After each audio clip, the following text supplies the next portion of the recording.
So last time we were here, we were getting ready to go to China to get Lucy and Henry.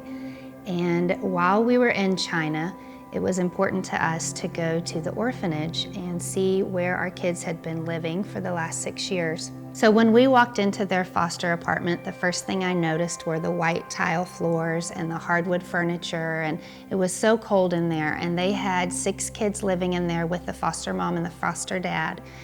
And as we walked in, I saw a little girl standing up, propped up on the coffee table. She wasn't able to walk yet. She was probably about a year old.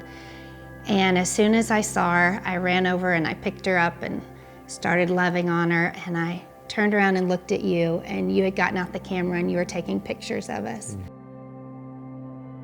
It's customary to bring presents for the nannies and the helpers in the orphanage and the foster parents, if there are some.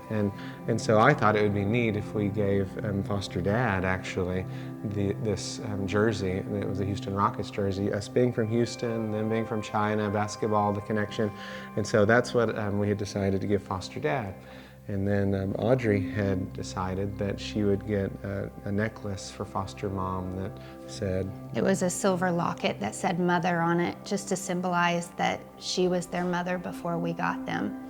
So while we were at the apartment, we gave foster mom these gifts, and she was really excited, and it was a sweet moment that we had with her to thank her for all the sacrifices she had made to care for these children that she knew she wasn't going to get to keep forever.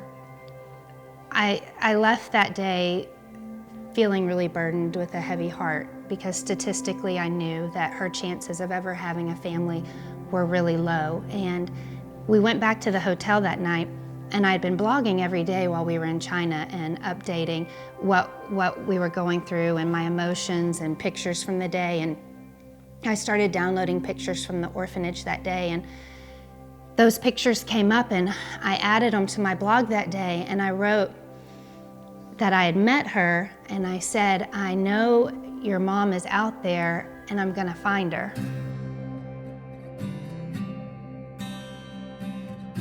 Two years passed, and our life was really busy with 7 kids. Very hectic and just wonderful and exciting, and the kids have come so far, and Henry especially learned English in a matter of weeks. Lucy just shortly thereafter. It's just been really a blessing.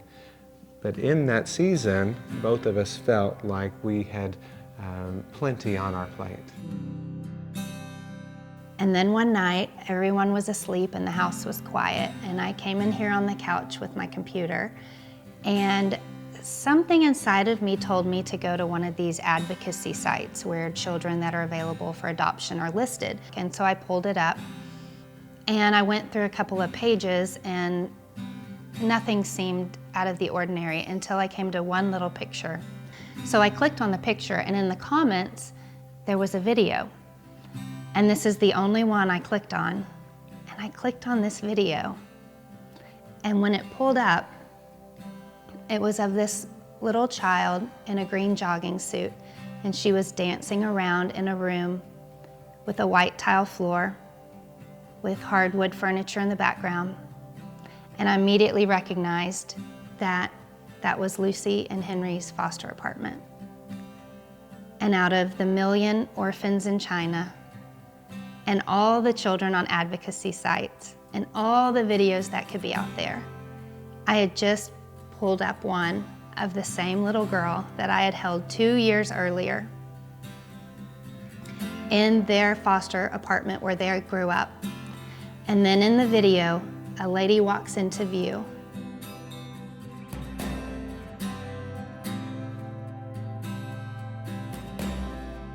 I started crying. It made me very emotional, and I went and I woke up Brent, and I said, you have to see this, because I don't know statistically how in the world this video could come up of her in their apartment where they grew up with foster mom wearing the gifts we gave her 2 years later. And I've not been on these sites in 2 years.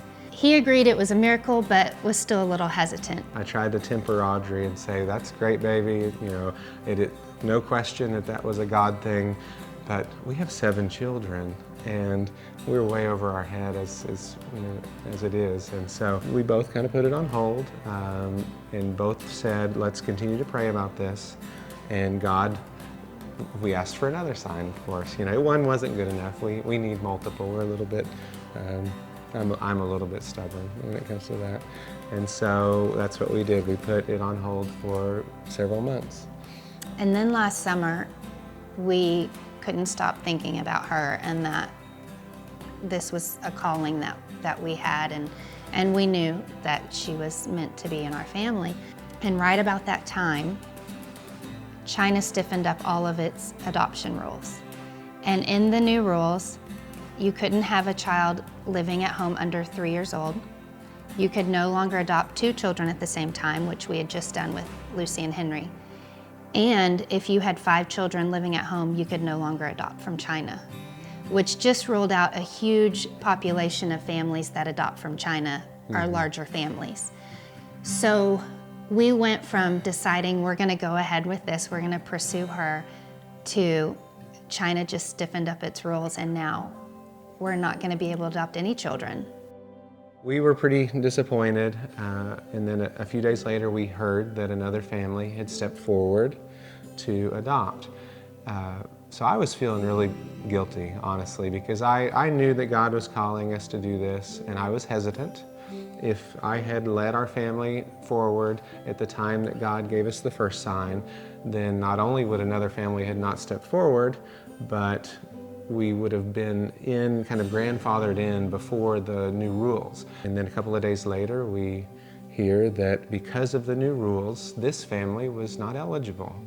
They had a child that was under 3 in their home. And then a couple of days later, we hear that another family has stepped forward, and they did all the paperwork, submitted it, and we're gonna go after this little girl. And then a couple of days later, they hear that they're not eligible because of the new rules. We just felt really heartbroken that this little girl wasn't gonna have a family after all.